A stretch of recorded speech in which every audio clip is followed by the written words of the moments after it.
হরে কৃষ্ণ কৃষ্ণ কৃষ্ণ হরে হরে, হরে রাম রাম রাম হরে হরে। আমরা সবাই জানি 2026 খ্রিস্টাব্দ অর্থাৎ 1433 বঙ্গাব্দ জ্যৈষ্ঠ মাস পড়েছে মলমাস বা পুরুষোত্তম মাস। কেন, কি বৃত্তান্ত অনেকেই হয়তো জানি না।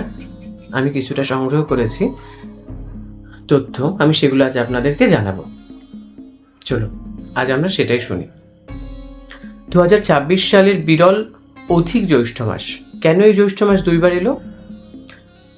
নমস্কার বন্ধুরা, আজ আমরা আলোচনা করব 2026 সালের এক অত্যন্ত বিরল এবং তাৎপর্যপূর্ণ ঘটনা নিয়ে। সেই ঘটনাটি হলো অধিক মাস বা মলমাস, যা এই বছর জ্যৈষ্ঠ মাসে পড়েছে।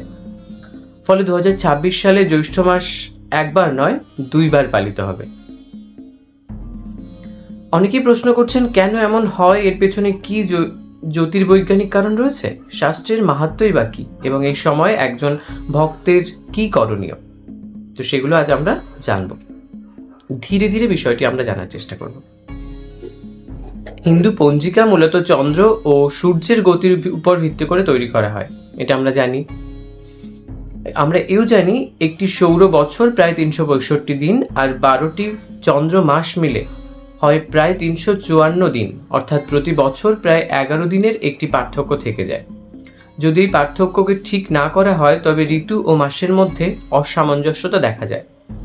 কয়েক বছরের মধ্যেই বৈশাখ শীতকালে বা পৌষ গ্রীষ্মকালে চলে আসতে পারে, তাই না? এই সমস্যা দূর করার জন্য প্রাচীন ভারতীয় জ্যোতির্বিদরা একটি বিশেষ ব্যবস্থা চালু করেছিলেন। সেই ব্যবস্থার নামই অধিক মাস। প্রায় 32 মাস 16 দিন পর পর একটি অতিরিক্ত মাস যোগ করা হয়, যাতে চন্দ্র ও সৌর গণনার মধ্যে সামঞ্জস্য বজায় থাকে। এই অতিরিক্ত মাসকেই আমরা অধিক মাস বা মলমাস অথবা পুরুষোত্তম মাস বলে চিনে থাকি। 2026 সালের এই অধিক মাস পড়েছে জ্যৈষ্ঠ মাসে। ফলে প্রথমে অধিক জ্যৈষ্ঠ এবং তারপর সাধারণ বা নিজ জ্যৈষ্ঠ মাস আসবে। তাই ক্যালেন্ডারে জ্যৈষ্ঠ মাসের পুনরাবৃত্তি দেখা যাবে। এখন প্রশ্ন হলো, এই মাসকে কেন বলা হচ্ছে মলমাস, তাই না? একটি প্রাচীন পুরাণ কথা অনুসারে যখন এই অতিরিক্ত মাস সৃষ্টি হয় তখন অন্য 12টি মাসের মধ্যে এর কোনো অধিপতি দেবতা ছিলেন না। ফলে সকলেই তাকে অবজ্ঞা করত। দুঃখে কাতর হয়ে এই মাস ভগবান বিষ্ণুর শরণাপন্ন হলেন। তারপর ভগবান তার দুঃখ দূর করে বললেন, আমি নিজে তোমার অধিপতি হব, আমার পুরুষোত্তম নামেই তুমি পরিচিত হবে। সেই থেকে অধিক মাসের আর এক নাম হলো পুরুষোত্তম মাস। শাস্ত্রে এও বলা হয়েছে, এই মাসে ভগবানের নমস্করণ, জপ, দান ও ধর্মকর্মের ফল বহু গুণ বৃদ্ধি পায়। এই কারণেই অনেক বৈষ্ণব ভক্ত অধিক মাসকে অত্যন্ত পবিত্র বলে মনে করেন। শাস্ত্রে আরও বলা হয়েছে, সারা বছরের মধ্যে এই মাস আত্মশুদ্ধির জন্য এক বিশেষ সুযোগ। শাস্ত্রে আরও কি বলা হয়েছে? সারা বছরের মধ্যে এই মাস আত্মশুদ্ধির জন্য এক বিশেষ সুযোগ। যারা নিয়মিত ভক্তি করতে পারেন না, তারা যদি এই সময় কিছুটা বেশি সময় ঈশ্বর চিন্তায় ব্যয় করেন তবে আধ্যাত্মিকভাবে অনেক উপকৃত হতে পারেন।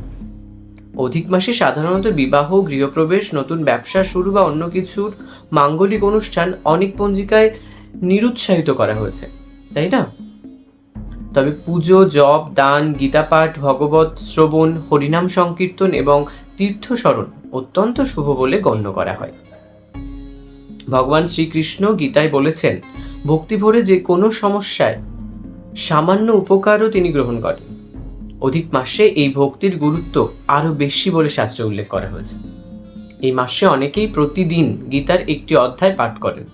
কেউ বিষ্ণু সহস্র নাম পাঠ করেন, কেউ বা রাধাকৃষ্ণের আরাধনা করেন, আবার কেউ দরিদ্রদের সাহায্য করে বা গরু পশু পাখিকে খাদ্য দান করে পুণ্য সঞ্চয় করে।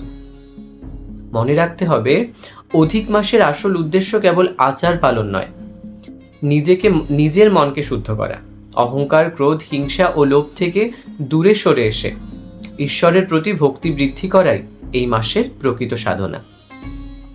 2026 সালের অধিক জ্যৈষ্ঠ মাস তাই শুধু একটি পঞ্জিকাগত ঘটনা নয়, এটি আমাদের স্মরণ করিয়ে দেয় যে সময়ের মধ্যেও ঈশ্বরের বিশেষ অনুগ্রহ লুকিয়ে থাকে। বছরের অন্য মাসগুলোর মতো এই মাসও কেটে যাবে, কিন্তু আমরা যদি এই সময়টিকে সৎকর্ম ও ভক্তিতে ব্যবহার করতে পারি তবে এর মূল্য অনেক বেশি বৃদ্ধি পাবে। প্রাচীন ঋষিরা কিন্তু আকাশের নক্ষত্র, সূর্য, চন্দ্রের গতিবিধি পর্যবেক্ষণ করে যে পঞ্জিকা ব্যবস্থা নির্মাণ করেছিলেন, অধিক মাস তারই এক অসাধারণ নিদর্শন। হাজার হাজার বছর আগে তৈরি সেই জ্ঞান আজও আমাদের বিস্তৃত করে। 2026 সালের এই অধিক জ্যৈষ্ঠ মাস আমাদের সামনে এক বিরল সুযোগ এনে দিয়েছে। আসুন আমরা এই সময়কে শুধুমাত্র ক্যালেন্ডারের একটি অতিরিক্ত মাস হিসাবে না দেখে আত্মসমীক্ষা ও ঈশ্বর শরণাপন্ন একটি বিশেষ সময় হিসাবে গ্রহণ করি। ভগবানের নাম স্মরণ করি, শাস্ত্র পাঠ করি, অন্যের উপকার করি এবং নিজের জীবনকে আরো সুন্দর ও পবিত্র করে তোলার চেষ্টা করি। আজকের আলোচনা তাহলে এখানেই থাক। যদি এই তথ্য আপনাদের ভালো লেগে থাকে তাহলে ভিডিওটি লাইক, শেয়ার, কমেন্ট করে দেবেন। হরে কৃষ্ণা।